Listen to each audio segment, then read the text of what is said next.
Today I'm with an exceptional young man called Pierre Frolla, who apparently grew up with fins on his feet in Monaco. He is a 4 times world record holder of free immersion, and in 2007 he decided to stop competing and dedicate his life to protecting our oceans. And he also started his own school, École Bleu, in 2002, and he teaches people his passion. But Pierre is a multitask person. I bumped into him at so many events in Monaco.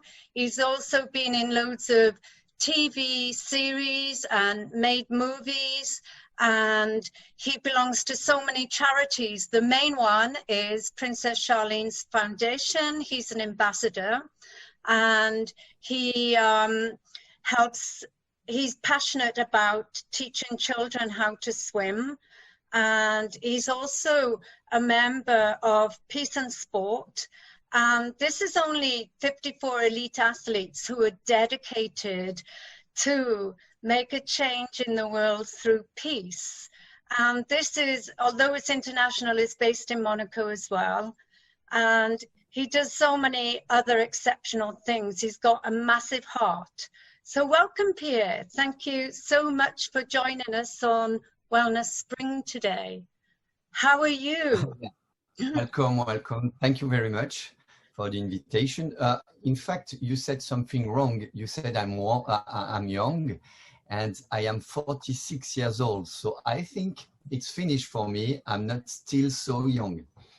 Oh, I don't agree. Age is only a number, and you've only just celebrated your birthday on Valentine's Day. Exactly 2 days ago, yeah. Exactly. And can you tell the audience a bit about your life, your background, your history, and what led you to be this incredible extreme athlete that you are today? Well, in fact, it's very interesting, but very easy to explain that. I'm born the 14th of February 1975 in Monaco. My father was a champion of freediving in spearfishing in the 60s. Oh. From the 60s to the 70s. In 72, he stopped his career. It was not a career, it was a passion. It was an athlete like that. And we grown up with my brother in this family full of love of the ocean, love of the fish, love of the passion of the spearfishing and the freediving. In fact, the freediving was not existing exactly like I am doing it since I'm young. But we were focusing with my brother with spearfishing and freediving. We wanted to find a treasure because we were thinking that our father was hiding a treasure under the water, because he was always saying to us, don't jump in the water, don't swim alone, don't go under the water, don't dive.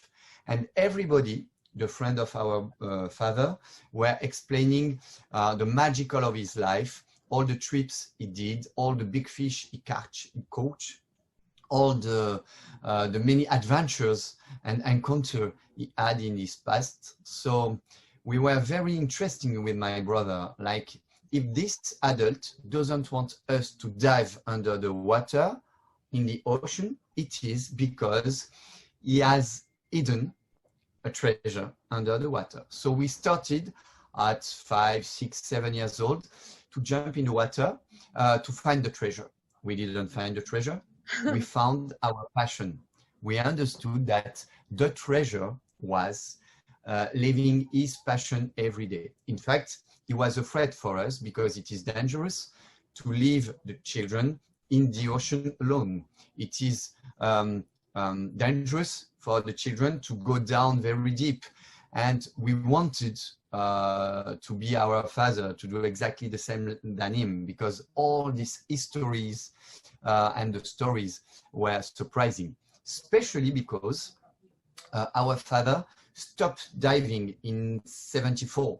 So we never seen him under the water, except in 1989, I remember, after the Big Blue, the movie, because his friend gives him a brand new wetsuit and new fins, and he started again to jump in the water. But from the 75 years, or from the year 75 to the 89, we didn't saw him diving. So that's why my interest for the ocean grown up day by day.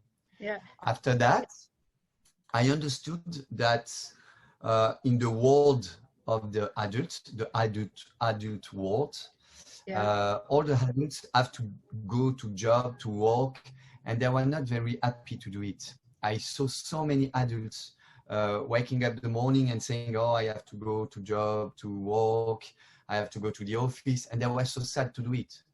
And I was very afraid about that, because I said, I have to go every day at the school. I don't like that. I have to go to the college after the university. I don't like that. And in fact, during all my life, I will be sad to do some things. But I met adults very happy to have their life because they were living their passion. So I understood that if I understood what was my passion, and if I live my passion every day, I would certainly be very happy. I understood that my passion was the ocean, living in the sea, in the ocean, meeting all the big animals, big mammals. So I decided to become an instructor in diving, in free diving, and I started to train very hard for that. And I became an instructor in free diving and diving, and I became a French champion 1, 2, 3, 4 times. After 2 times European champion, and at the end 4 times world champion. And now I have built my own school. In fact, I have 3 schools, one of diving, one of free diving, and one of water safety, specially dedicated for the young guns from 8 years old until 80 years old. And we are working with all my team since 2002 in this way. Wow. Is your brother older or younger than you?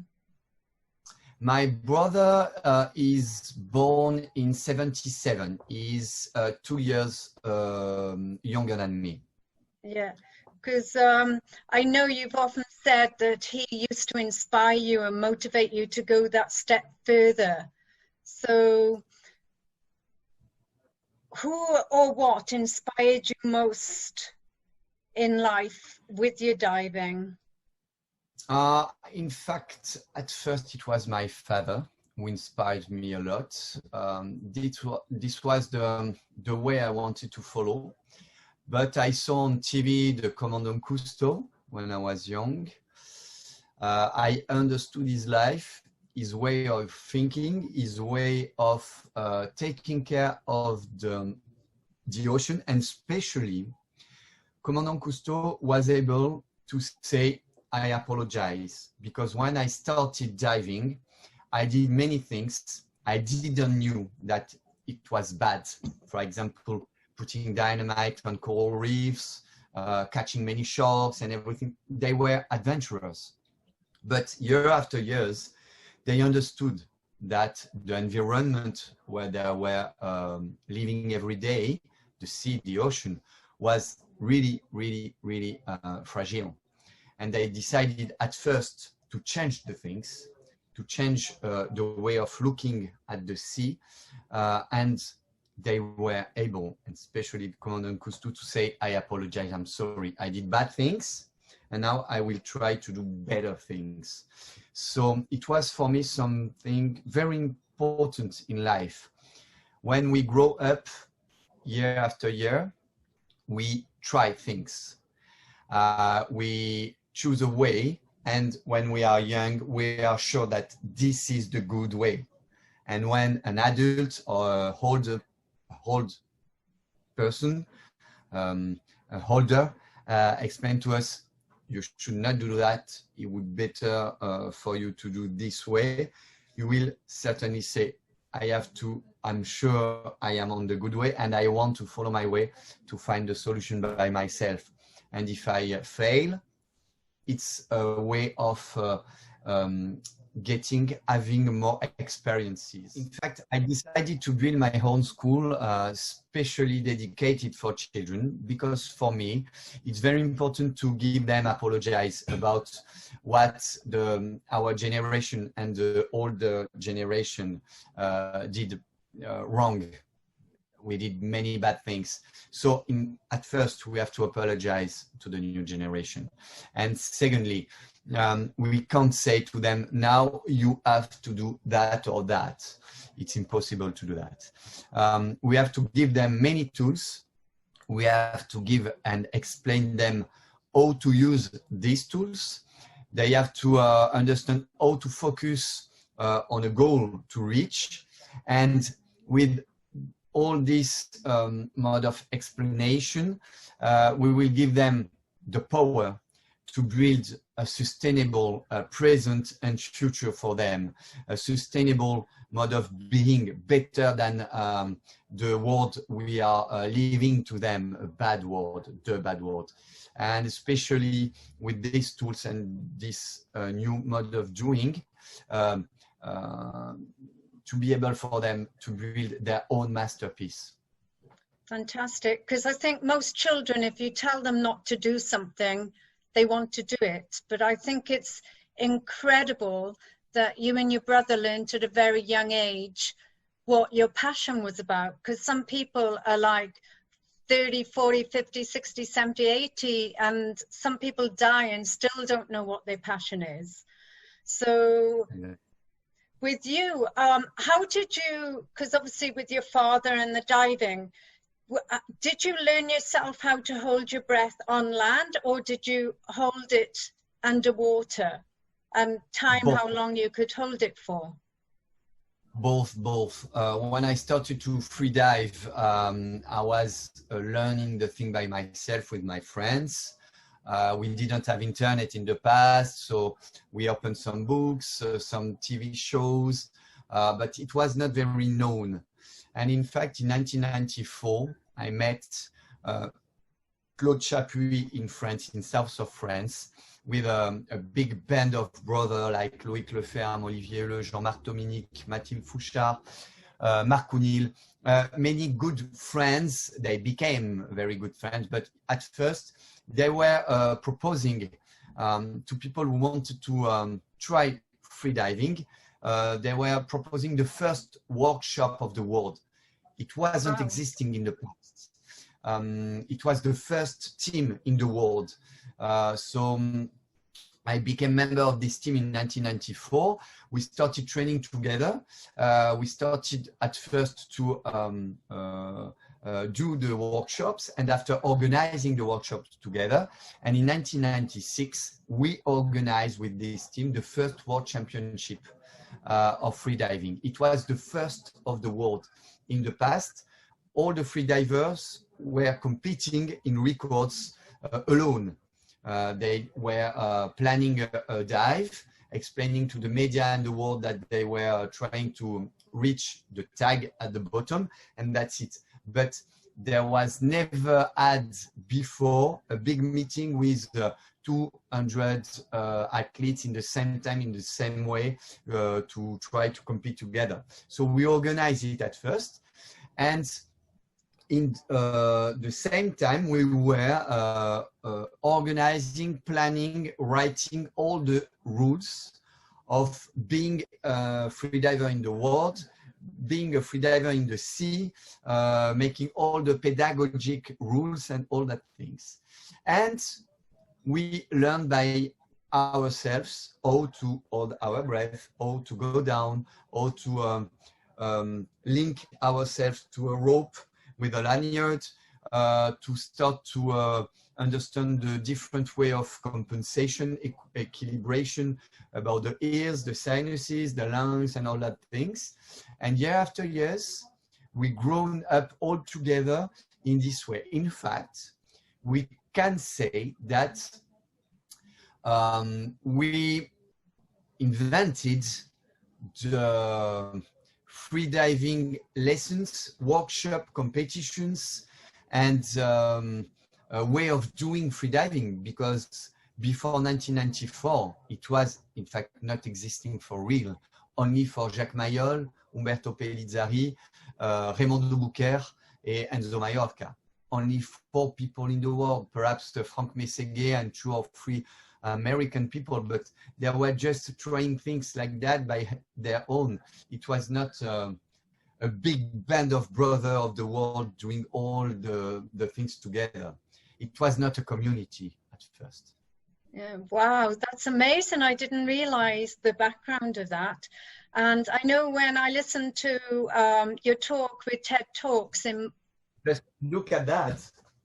This is the first freediving team of the world. Wow. Chapuis, Olivier Le, Yoram Zekri, Loïc Leferne, and myself. In 1996, it was the first French team, but it was the first team who organized all that events, workshops, and all that things. So we are a bit proud of that, but what's more important than that is that we were able to follow the good way to reach our goal and make this possible to happen for all the others. So I'm very happy for that.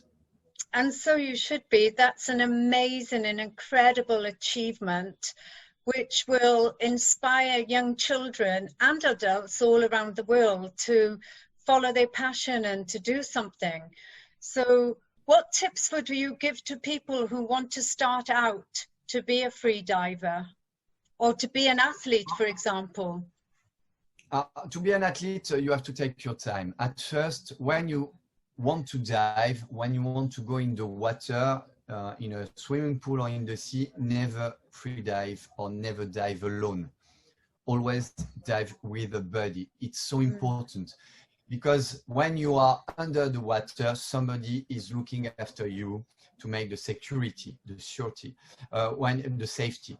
When you come back to the surface, at that time, you become the safety freediver and the other guy can dive in his time. So it's very important not to be alone and to be close together. It's not like we go in the water together, but I am at 100 meters to you. No, we have to be close and one on the surface, one on the bottom. Never 2 freediver at the bottom in the same time. This is the first time.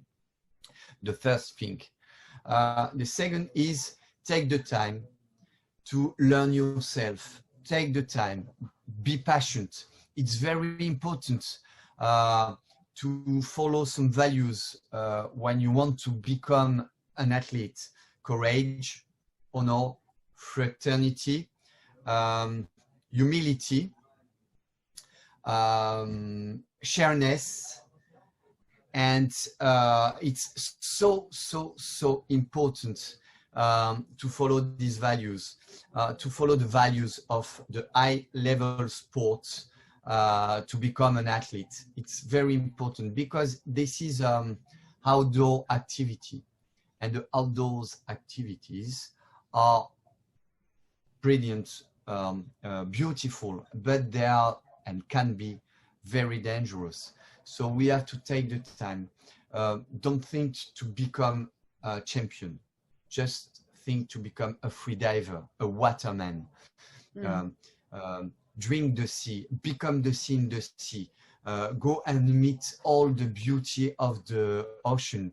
Swim with whales, swim with dolphins, swim with sharks, catch some fish, share it, cook it with your friends, your family, your girlfriend, your husband, your children.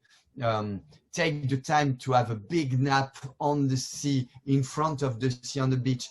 Take the time to feel the sea in your skin, in your bones, in yourself. Become the sea in the sea. At that moment, you will be able to start to train, to become more than a waterman and perhaps an athlete. But at first, the most important is to feel the water, the ocean, the values, the respect we have and we need to have to be accepted in the water, because we can't fight the water. The water is 800 times more powerful than us. So we have to be humble in the water, very, very humble in the water. Yeah, I totally agree, because I've done a lot of sailing, and I say to people, you have to have so much respect for the elements, because you never know how the weather can change in an instant. And I know you've talked about your fear of sharks, but I would like to know, have you ever been fearful of the dark? Because you go down so deep, and I've heard you talk about how dark it becomes. And I also want to know, have you had a fear of choking or drowning underwater, not having been able to hold your breath and come up? In fact, when I was young, I was totally afraid, like many youngs, I think, about the darkness. I understood that when you close your eyes, everything is dark. So if you're afraid of the darkness, close your eyes, and that's done at first. So I started to walk on the way, closing my eyes, to be able to accept the darkness. It was my first step to fight my fear, because I started very young to be ashamed, to be afraid. For me, it was very special. I don't want to be fed by the fear. I don't want to be afraid. I want to be proud. I wanted to be proud. So I didn't want to accept to have fear, to be afraid. It was my first big fight to accept to be like everybody and to have fear. It was the first thing. Secondly, I was totally afraid because of Jaws, the movie about the sharks. And I didn't realize that it was a big paradox to want to be the best freediver of the world, because the best freediver of the world have to go down alone in the darkness of the ocean. And I was totally afraid to meet a shark I'd never seen before. So it was a fight every day when I was young, training but with the fear in the stomach, having the fear to meet a shark I've never seen before. So it was a big fight. So I had to make a choice.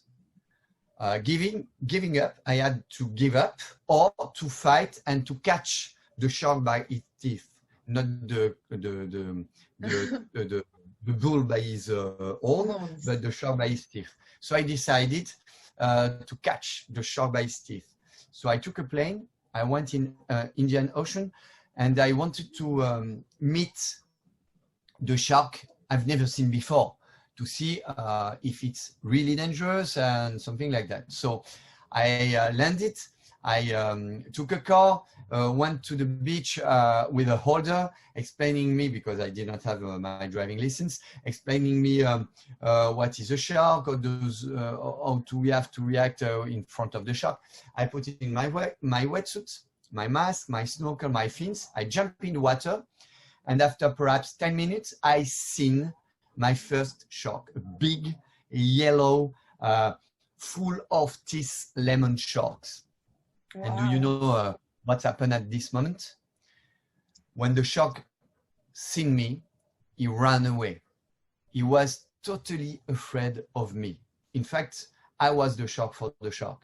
He was afraid of me. And I understood that we are only afraid about the thing we don't know, the unknown. We are afraid about the unknown. When we know the things, we are able to catch them, to learn to them, and to understand the things. So, in fact, the best fight in life for people is to make the unknown known. This is the only thing I have really understood in my life.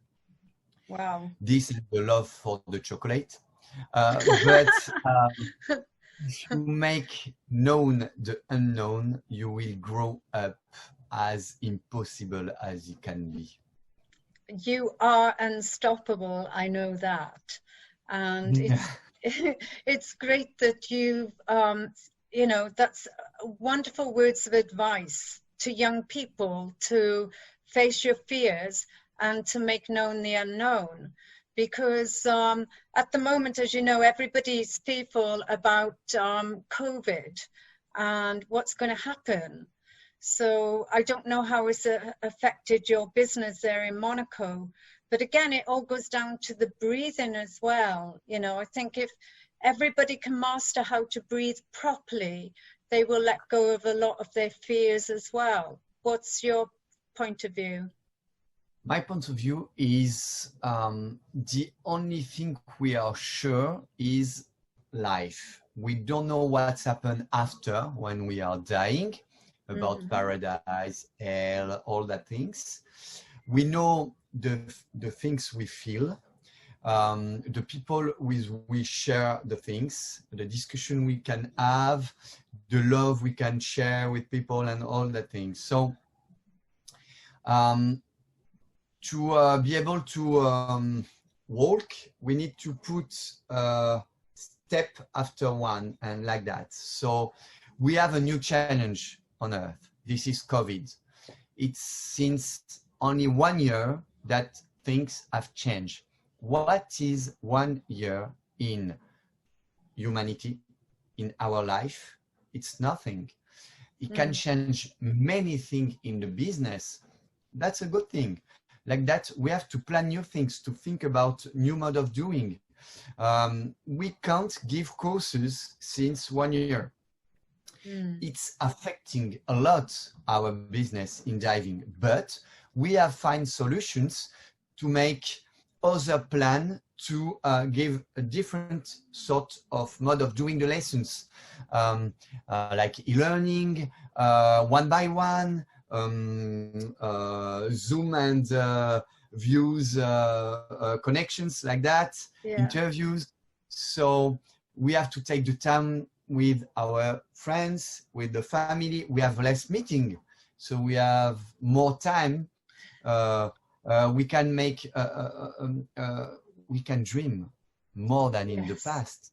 We can read more than in the past. We have plenty of time to live. What's more important to work every day or to live every day? I think the answer is in the question. Oh, absolutely. And it's wonderful to hear these words coming from you, because family is important, me time is important, because most people are busy 24/7 hours a day. You know, they don't stop and relax and look within. And I know with you, when you go dive deeply, you have to look within and find out what really makes you tick and who is the real me. So I think this has been a big opportunity for people to connect inside and also connect, you know, with their family and friends once more, but find out who they are and what they really want to be doing with their lives instead of pleasing other people. So I know, Pierre, you have to fly because you are so super busy helping everyone. So if there was one thing you could do to change the world, what would it be? If I could do something to change the world, I can't change the world. You know, something happened with me 2 weeks ago, and I was really surprised to see that we were in Caribbean with my family, and we were walking with many friends, and one of our friends had a baby, a real baby, huh? And in fact, this baby was very, very young, and it was starting raining very, very hard. I was not in the group at that moment. I was talking with my friends, so we were separated. And the first group with the girls and the baby were running to a restaurant to find a place to be protected, because it was not only the rain, it was a big storm. And I was hidden under a tree with my friends waiting for the end of the storm. And they wanted to go in the restaurant, and the people were in the restaurant said, sorry, we are closed. And they were on the rain with the winds, with a baby, a small real baby, something like 6 or 7 years old, 6 or 7 months. Yeah. And they didn't want to open the door for them. And they led them under the storm. It was crazy for me. I knew that after when I came back to the autumn. And I was very surprised about that. How can it be in our worlds? How can't we help people for something like that? It's so surprising. So what can we change? We could change everything. We just could talk to people to try to be more human, with more respectable with the nature. We could just, I can't imagine that in 2021, we are still trying to catch animals in the nature to put them in a zoo or in a SeaWorld or marine and something like that. It's crazy. So I think I don't know what I could do. I just know what I would say. Please, more human. Yeah. Well, I think you covered a lot just in that small story, saying perhaps be less human. Yes, be kind and compassionate and caring and respectful. And this is the way we can all move together to a kind, caring, peaceful world, so the children of the future can learn to live as one and respect Mother Earth and Mother Nature and humanity. And Pierre, you've been doing this for years. This is something you've taught since you were very young. And I know you are the shining light in Monaco, respecting, you know, you see the big picture for the children, the future of the world. And I know you've already made a huge impact, not only on the people in Monaco, everybody in the world and everybody who listens to your talk. So on that note, I want to say, keep shining, keep smiling, keep doing your good work. And I feel very honored and blessed to spend this quality time with you. Thank you so much. I am very honored to have been invited by you. Thank you so much.